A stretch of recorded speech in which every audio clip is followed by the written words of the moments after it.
ब्रह्ममुरारिसुराचितलिङ्गं निर्मलभाषितशोभितलिङ्गं जन्मजदुःखविनाशकलिङ्गं तत्प्रणमामि सदाशिवलिङ्गं देवमुनिप्रवराचितलिङ्गं कामदहनकरुणाकरलिङ्गं रावणदर्पविनाशकलिङ्गं तत्प्रणमामि सदाशिवलिङ्गं सर्वसगन्धसुलेपितलिङ्गं बुद्धिविवर्धनकारणलिङ्गं सिद्धसुरासुरवन्दितलिङ्गं तत्प्रणमामि सदाशिवलिङ्गं कनकमहामणिभूषितलिङ्गं पनिपतिवेष्टितशोभितलिङ्गं दक्षसयज्ञविनाशकलिङ्गं तत्प्रणमामि सदाशिवलिङ्गं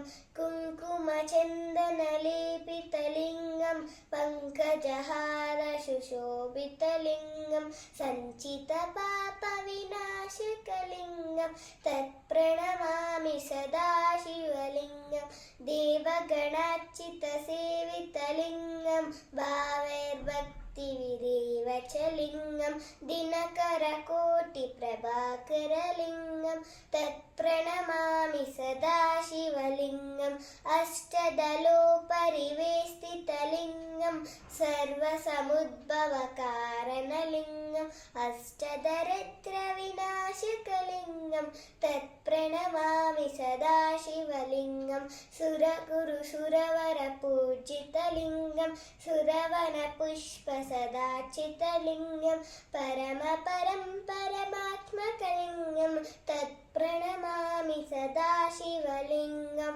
लिङ्गास्तिकनिदं पुण्यं यः पठेत शिवसन्निधौ शिवलोकमहाप्नोति शिवेन सह मोदते।